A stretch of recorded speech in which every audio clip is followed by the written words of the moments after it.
Welcome to Email Blaster Analytics. In this video we're going to take a look at your delivered breakdown. From here we can see a summary of our delivery rate.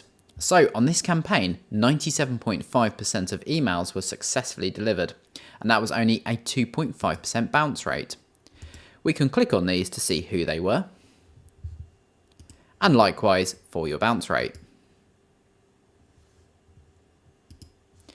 Underneath we have the bounce reason. This provides a full breakdown of emails that did not arrive and the exact reason for this. So these are ranked in order. From here at the top, we can see the most popular bounce was the mailbox no longer exists. That was 2 people.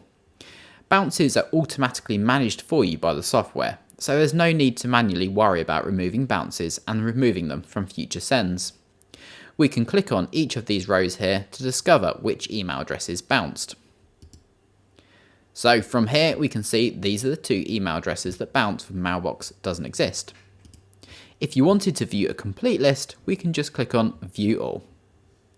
And that's a quick look at understanding our delivered breakdown. See you in the next one.